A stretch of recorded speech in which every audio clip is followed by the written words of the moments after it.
between two teams. One team representing England, Destia UK, and one team from France.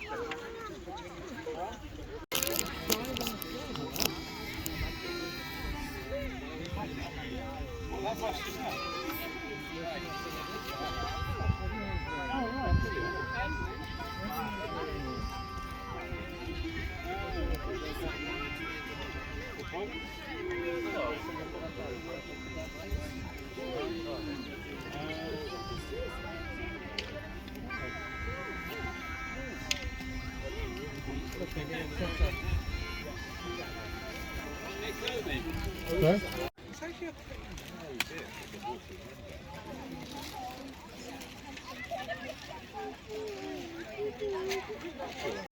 Candle making a course thing.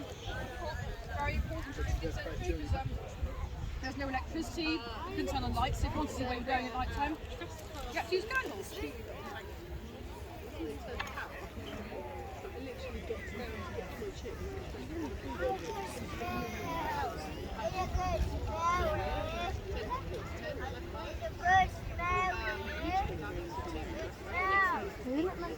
Does it smell? Smell nice, I think. Want it?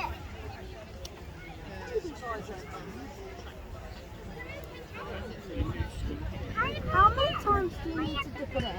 About 20 times for a finished pair of 20 candles. times going back and forth. So that's now had 20 dips. So I would say that's 20 times going back and forth. yes. Quite a lot of time, isn't it? Just to get one. I'm sorry?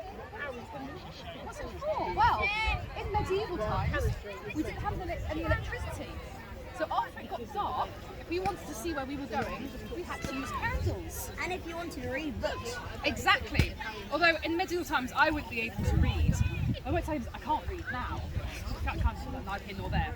So you could only afford to have beeswax candles if you lived in a big castle such as this. Well, let's have some schools, but they were religious schools. So if you were a very, very wealthy person, If you were wealthy, you could get it, but if you weren't. no, absolutely, you would be able to read or write. But still, you didn't want to trip over things in the middle of the night, so you still use candles. But if you were a poor person, you had to have candles made from tallow. And do you know what tallow is? No, it's animal fat. The problem with animal fat is it burns with a really nasty, dirty, sooty flame and it smells really bad. So the church decreed that only beeswax candles burnt cleanly and purely enough to be burnt in churches and cathedrals. Of course, they were burning in such enormous quantities that it actually artificially drove up the price of beeswax. So even though most people had to get access to beeswax because it was used for a huge number of different things, if you had bees yourself, chances are you wouldn't have used that wax to make candles for your own home. You would have sold that beeswax to a professional candle maker called a chandler, and you would then use that money to make to buy other things that you need for your home. To this, but a bit bigger.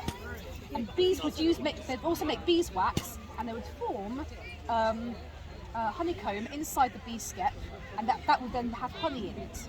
But when you came to extract the honey, unlike modern beehives that are made of wood and they have frames inside of them, you'd have to take absolutely everything out of a medieval beehive in order to access the honey.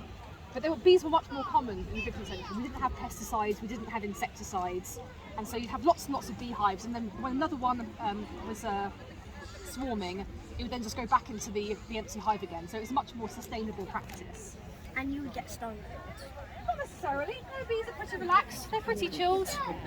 So the wax unless you hurt them and then If you hurt bees, they will certainly hurt you back. If you don't hurt bees, and those of us that have bees, try not to hurt. Felt makers take sheep grease and put it into a barrel half full of urine. Somebody walks on it for an hour or so to get the lanolin out of the wool, and then eventually you end up with this felt, which is a compressed layer of fibres cleansed with urine. And in fact, I bought this from a lady and I said, "Did you use your own urine?" And she said, "Yeah, who else am I going to use?" So, and then I sniffed it and she said, "We wash it afterwards, like animals, you know." And so I had to buy it off her in the end. But £80 this hat cost me, new. So, but it's a really good hat. It's cool in summer. summer and warm in winter, you know. And it's reversible, so when it rains, you can turn it around and the water drips away from your neck. So it's a terrific piece of design. Now, urine is also used in the production of gunpowder because it contains potassium nitrate, and potassium nitrate is saltpeter. So you can actually extract the crystals and mix it with sulphur and charcoal and blow things up. And it's amazing. In fact, the medievals used to use a slow match to light cannon, and slow match is just a bit of rope dipped in urine, dried, dipped, dried, and then you light the end, and it burns like a sort of stinkiest joss stick you ever smell. But it's really good. It will not go out as well. So if you need to lay a fire and be a long way when that happens, I would recommend, you know, getting a bit of rope, soaking it in urine, and the potassium nitrate is an accelerant, and it burns at the rate of about, in that kind of sash cord, the rate of about an inch every 5 minutes. So, you know, you get 60 inches of that, and you know, hours to get away. You know, that's pretty good. I mean, if you want to do an insurance scam, that's the way to do it. So I tied a bundle, I tied a pea fuse to some confetti and attached it to a kite, lit it, and the kite went up, the fuse burned down, and my children were dancing in this spray of confetti falling out of the sky. And they're going, "Oh, Daddy, you're so wonderful." But like I said, I take a professional interest in poo because I'm editor of UK Power News and Worldwide Independent Power. I'm also editor of African Power News, and we're looking at E2W.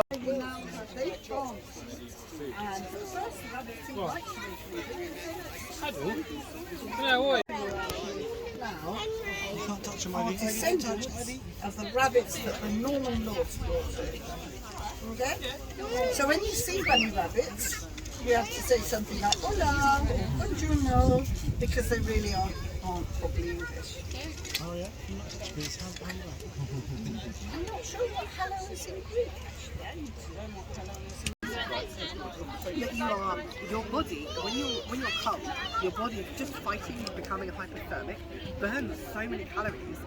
Add to that all the work that medieval people are doing, and their houses aren't insulated, they don't have glass in the windows, they have gaps everywhere, they're all stuffing with bits of straw, so it's a cold environment. Just keeping your body above hypothermia burns those calories. So things like beer were really good because they got the calories in your body really quickly, and unlike bread where you've got to digest it, that's literally water in your stomach. It's liquid, so it just goes straight into your bloodstream, and it just gives you that boost you need to keep going or doing your tasks. No problem.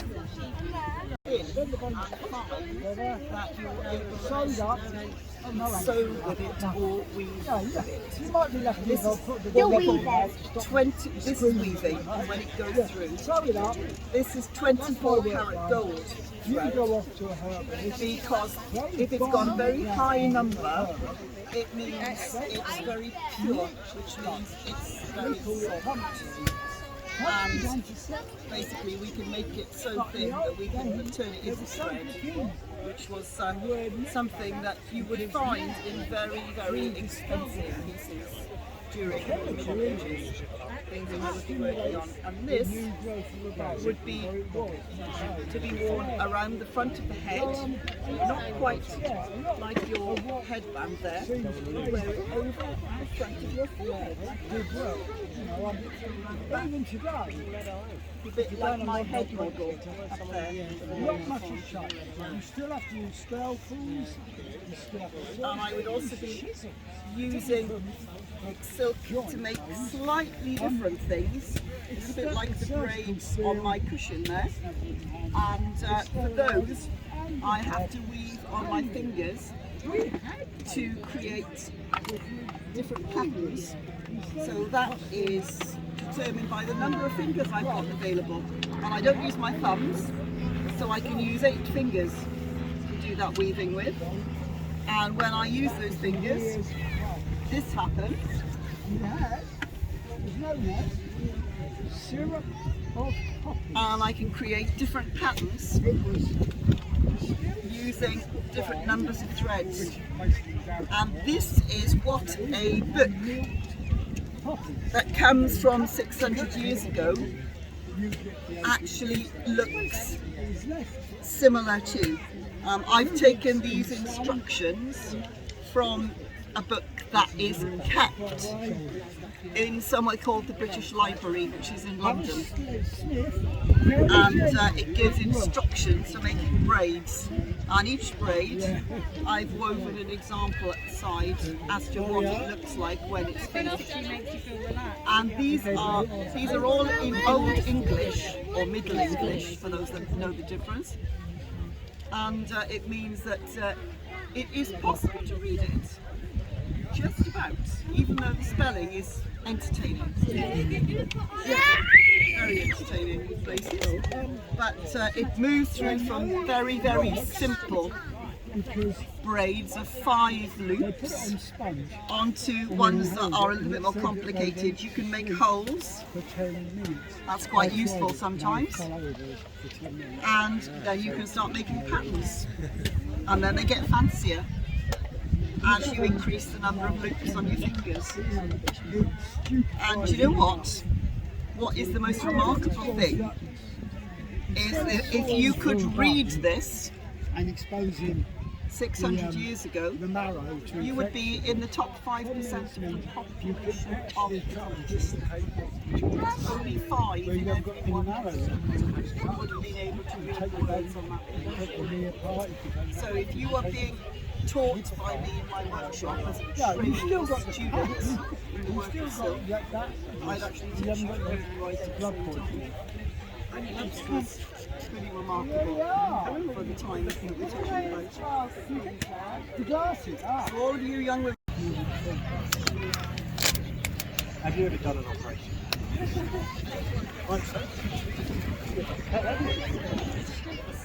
How did you?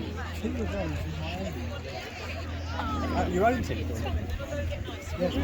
When you were COVID, you could have dentists, and I had a couple of times.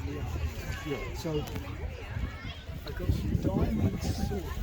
I tried and way to make it loose. Went in to try and kill most of the nerve, and then I used that. You did have any pain through it? Yeah. Really? Sounds like you're natural. It's surprising what you can do when you need to. Yeah. But the crazy thing is useful. I'm doing an administration after we did one of my kids, I've got a really loose tooth now, I was really loosening that. So I think that's going to be another one in the jar very soon. Have you ever thought about setting up like a kind of back street like dental service? Back strip with Yeah. And there's no waiting list. Yeah. No, yeah. Those tools. I've had that, it's amazing. I've had loads of people who go, I've got a loose tooth, can you take it? And I'm going, well, I'm still going soon. Hands. You can hit that 3 times. 1, 2, 3. Well done.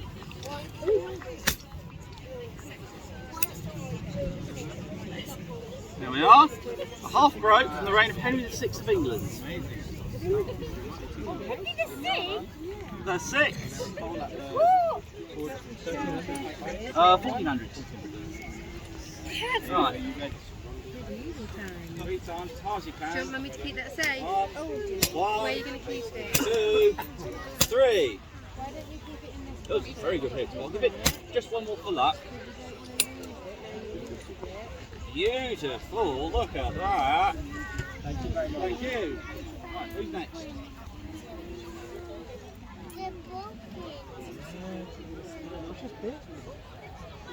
Yes. On this wet afternoon, which is only, it's only a shower, it'll be alright. Ground dries very quickly. Although it looks as though it might have settled for a little bit.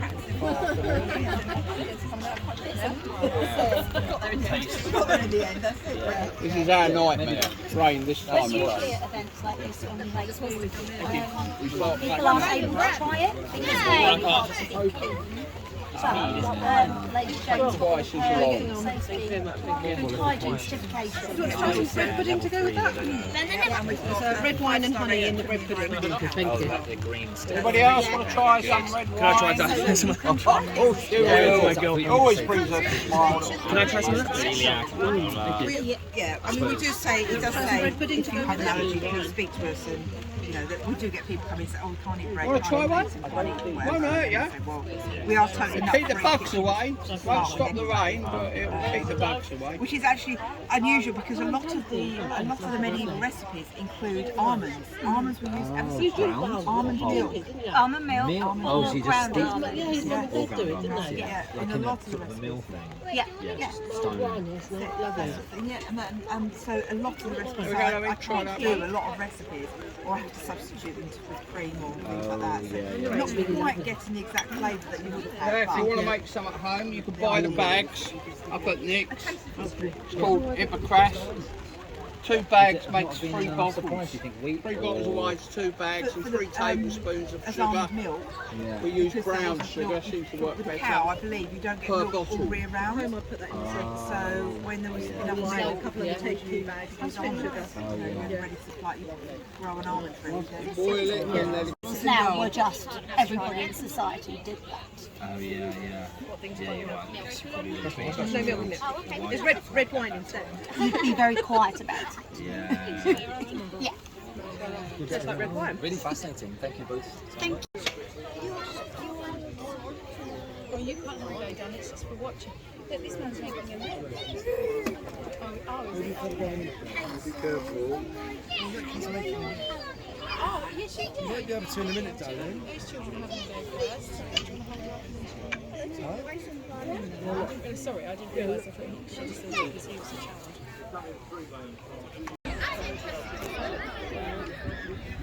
Well, when you're casting bronze, anything that's oxidised won't melt back into the metal. So you have to get a clean pour. So if you're making a bell, you don't want that dross and other things ending up. Throw in some borax or something like that, and that will take all the oxygen out of the molten metal and rise it to the top. But it would also bring any oxides with it, and you can scrape that off. If you're doing something like a blast furnace, you do the same with silica, and you use that to remove oxides, and then what you get is like a black glass or blast furnace glass, which is slag. So that is like the waste product of your process. So when I cut this off, these pieces are flashing, and this is the sprue. This top bit is the gate or the funnel, or sometimes called the git. So in northern foundries, where you're working with pig iron and big sand pits, that very quickly becomes a swear word. So if you're working with somebody who maybe doesn't do very much work, you might get told to the foreman and say, can we get rid of this useless git? Because that is the useless git, that is the first bit that goes back into the furnace or gets chucked away. So it's the first bit you remove from the mould. So if you're fed up with the much you're working with, you may say to the foreman, you can get rid of the useless git. Stay close, sister. And you can see that just makes little sporting bags. So these bits would be clipped off or fettled. So fettling is a trade where you just sit your entire life filing something. So if you're a fettler, that's all you did. In the top. And then it'll frost over. There you go, there's another bench. Oh, wow. But you have different sizes. Let's put it out, that's where the pin They're falls. made for a print. Something like that should be made for more of a common size. Because the rings are a lot larger. And then I just cut the sprue and the gate off. And you dip and fettle that up. Now the idea behind that little pin on the back is that's designed to hook through a bit of wool cloth, so it's an easy way of attaching to the jacket. Some of these, like this one, have little screw points put between his head and between the staff and dragon, so that when you sew it down with the same colour cotton as your jacket. You can put a flat on your jacket. It's like and have sewn on. They're badges. It's badges like that. So he's got a livery badge here, and so that shows, even though he's wearing an English livery, it also shows who he works for. So that's a way of displaying who you're working for. And that could affect the way people behave around you in town. So if you were to live in town and go shopping on behalf of your lord, like, you might not have to queue up with everybody else because it is particularly important. Like that. It's alright, so you can come this way. Wow, that's amazing. Then the other type of badge, so we still use livery today. So if you think about the post office vans, they're all red, Yeah. they have a crown on, you know, and they're sort of Royal Mail. They are liveried vehicles. So people still wear uniforms at a similar time. But really, most of the soldiers in this period were no longer feudal. We were what we call bastard feudal. So we're under livery and maintenance. So you'd work for somebody as a professional soldier. They maybe provide some of your equipment, and your pay rate was based on what equipment you had or what your job was. So depending on how important you were, your lord would provide you with a certain amount of material to make your jacket. So if you were a stable hand, you might get a yard of material. If you were the groom, you might get 2 yards of material. If you're something more important in the house, you might get 3 yards. So you wouldn't want to make your 3 yards into a 2-yard jacket because you would appear to be of a lower status. So if you could afford a bigger jacket, it was quite clear that you were somebody important. So you would add some pleats to your shoulders, maybe make the sleeves a little bit fuller, and you would try and use all of that piece of material in one jacket. That's amazing. I didn't know that. But you can also fake the way it is. So if you've got 2 yards, instead of having a pleated jacket that pleats around with a belt, you can put a fake peplum with some box pleats on it, put your belt over where the join is, and you can make your 2-yard jacket look like a 3-yard jacket. You know, so if you're clever about the way you cut something, you can appear to be more important than you are. That's early at the end. If it's more, yeah, it's more like that.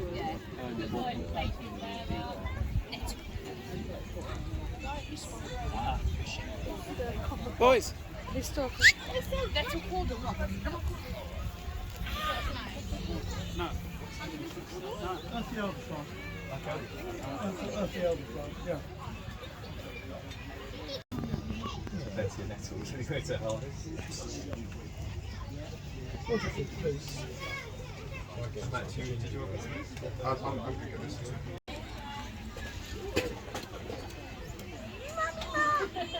Don't lean on the table tomorrow.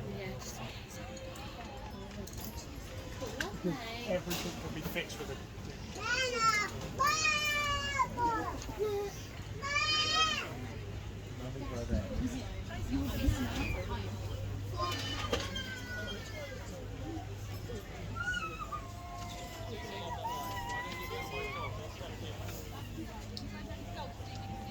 Mara, back here.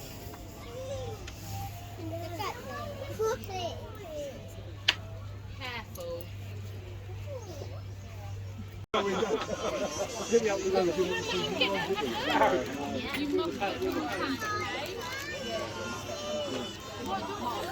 want to get this. Mum, I want to get this. But can I use it as a water bottle? This is too nice for children.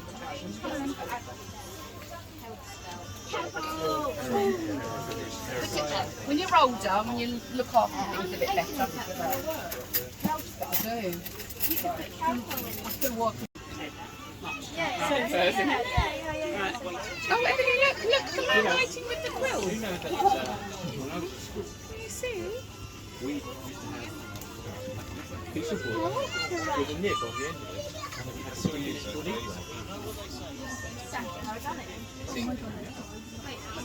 How you doing?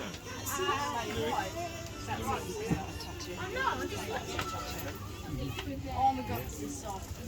Shakespeare would have treated They're not a tattoo, darling. Oh yeah, sorry, that was me. I was just saying it was a good idea for a tattoo. Yeah.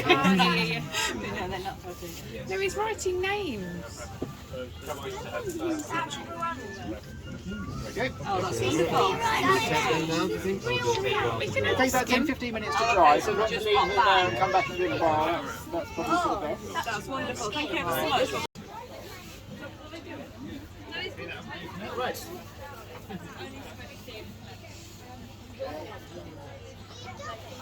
Oh, no, we're just watching. Hello, right, what's your name? Lacey died with a little. Lacey. Oh, look at it. Look, he's tired. He's bigger. Yeah. Yeah. You want to come stand on this side? That's it, stay there. Okay, James. Jensen, come here. There's more. More of them. There.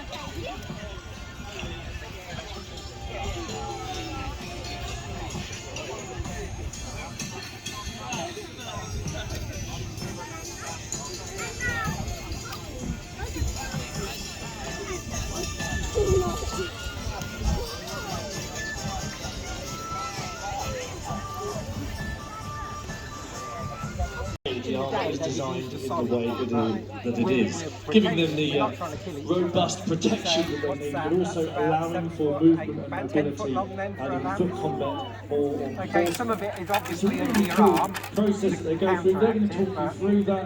There's a lot of history And you're on your horse, involved, and the horse is very going up and clever down, and your lamp as starts well. going up and down So as well. lots to explore. You've got to That'll sort of take time, place at 2:30. you sort of try and lower it to about there as you get closer and closer. If you can lower it and just get it level at the time, you've got the best chance of hitting, but it depends on the horse you're on, depends how fast they're going. Some of them like to get it in early, but then it starts going like this. Joust for yourself and put what you've seen on the main arena into practice. On your horse and what your opponent's doing.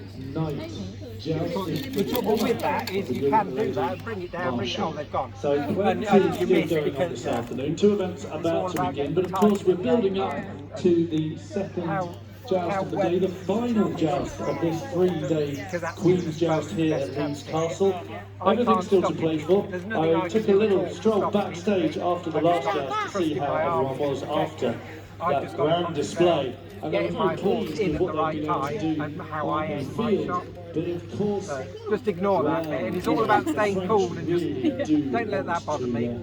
This is the bit I can influence. If I start getting jittery, the horse gets jittery and starts messing about, you can sort of transmit it through your body how tense you are. So stay cool. even though they're still ahead in the Nice and points, relaxed. Oh, now it's we all to go. play for. It's the honour of it.